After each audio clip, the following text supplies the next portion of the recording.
Brother Joseph will be ordained this coming December 8th. Oh, very timely, the birth of our Blessed Virgin Mary. Brother Joseph. I'm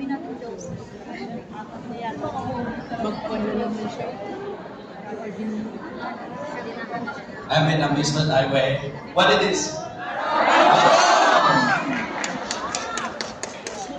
So now our Vietnamese community will perform one tap dance. This dance related to the song to Our Lady Mary, and through her intercession, may God bless all of us and also bless all of our missionary, especially missionaries today. Thank you very much. Reverend Father John Ba, SPD. Father, in behalf of the Holy Family in this community, we extend our gratefulness for being with us and for shepherding us with open arms. We thank you, Father. And also, Father, thank you for bringing Christ for us and being Christ for us. And may Christ, in His Sacred Heart, reward you with abundant grace in your faithful ministry. Once again, Father, we thank you and may God bless you. Thank you so much. Thank you, Emily. Thank you very much. Brother Joseph, for inspiring inspirational message. Visitation Parish of Job. Let us welcome Sister Rhoda. Sister.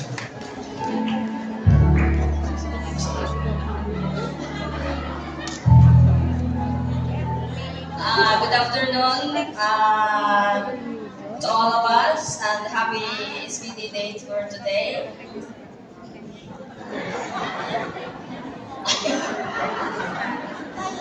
Especially to our beloved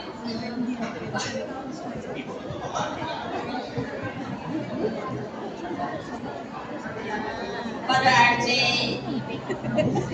Thank you for bringing Jesus more closer to our hearts. We feel and so blessed every time you share your homily to us, and for your dedication to the Lord's calling, and to the Catholic Church for being such a great example of living a life of faith. One thing I still remember in your teaching, you said, kung magkaisa kayo at sa kasiyahan, mas lalo kayong magkaisa at upuan kung meron problema at dapat mag-usapan ng harapan. It really penetrated to my heart so deeply. Thank you for everything and for the friendship. We always pray for you in all aspects, and God bless you always. Love and support from Visitation Trinity Community and for our Calivine team. Thank you. Thank you very much. I've said a lot. I will just say hallelujah. Thank you, Sister Rhoda.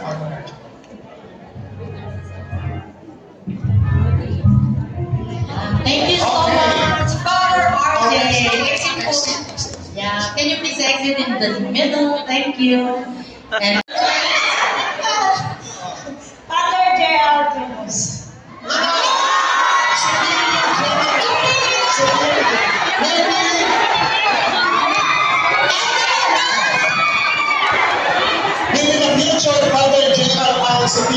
dyan. I'm so sorry. Never From next time. which community? St. Joseph Apostolic. Okay, Eddie, what's your name? Annalyn. Answer.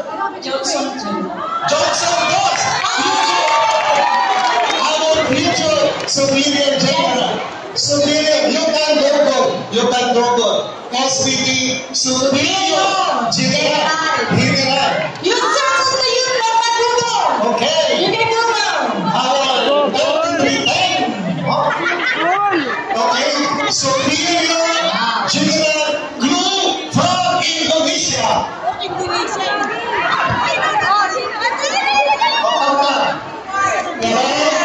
Six at the airport chapel. He came from the Philippines, and the first word that we heard from him is Mabuhay! Pinagpala ka ng Diyos. So that means, from then on, Father Angel was with us at the airport chapel with the loss of the Reverend Father Oregon. And he used to be with us at the China Coast community for every second Sunday of the month. And very well enough that he is our priest and at the same time our entertainer. So with that, till last 2016, we started a rosary gathering in Macau with my sister there in Our Lady of Fatima Parish, wherein he was the parish priest. Again, Father Angel, thank you very much for your continued love and support to all of us. And especially now we're here in Joy of Holy Family Parish. Salamat po at pagpalain ka ng Diyos. Maraming salamat po. Thank you. And now let us watch the. But before, He is the head of the overseas Filipino migrants in Hong Kong, the chaplain to the Filipino migrants, caters to the popular needs and the spiritual of the Filipino, like the formation every Tuesday night at 9 p.m. and broadcast live via Facebook. The liturgy Bible study every Mondays and Thursdays. The groups are connected and using the Zoom meeting. And he also evangelized sharing the word of the Lord at the park with the SCMM community. A very supportive and talented priest. No other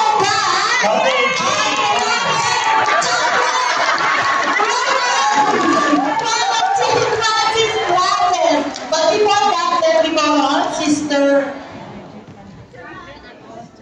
Eunice Velarde for your inspirational message. Si Amy pala ang magbigay ng message. Good afternoon, everyone! Hi, Father. I would like to introduce to all of you the good-looking. Do you agree? Yes! The charming. Yes! The humble. Yes! Very down to earth. Yes! He is always with us in times of need. Yes!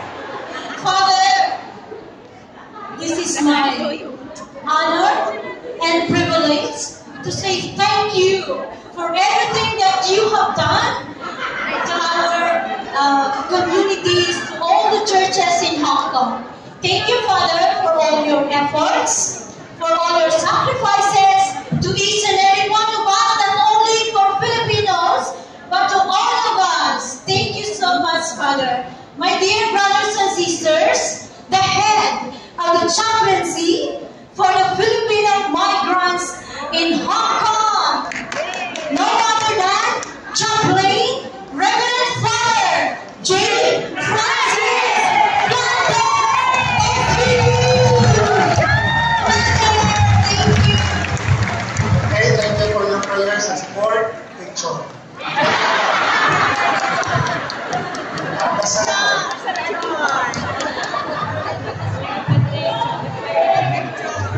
Okay, thank you.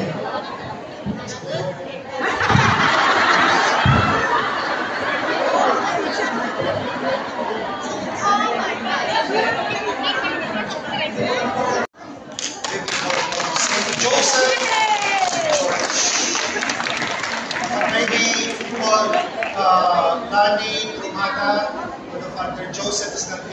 can say something. Rami, I hope you will not make it back. First, Lani.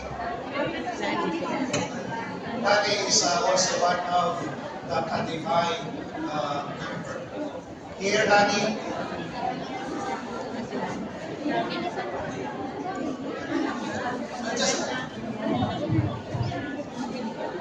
Anyway, Father Francis will be the representative.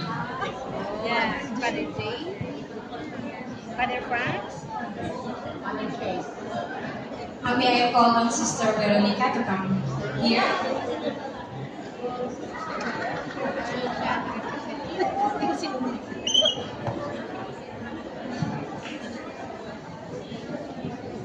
God is good? All the time? Yes. Okay, good afternoon everyone.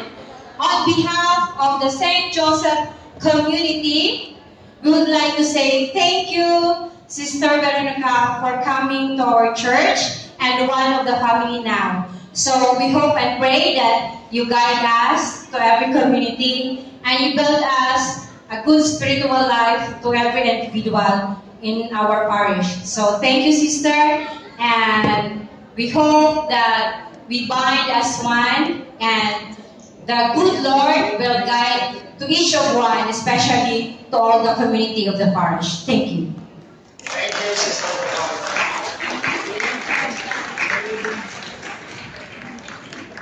Thank you so much. Thank you so Okay, much, thank you, Sister. Lani. And yes, before they will perform, Uncle 13. Okay, picture.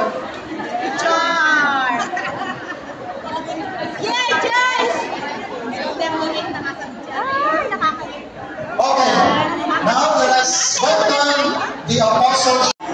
Stanislaw Kubita, Aloysius Liguda. Nag-google na eh. We commemorate their martyrdom on June 12. They are the victims of anti-Christian and anti-humanitarian system. Yes, thank you, Tiloni, for December, June 12. June 12, that is the feast day. Thank you again. Maurice Stanislaw Aloysius Gregory. Okay. Prepared, Nadia? Another question. Not yet? Okay.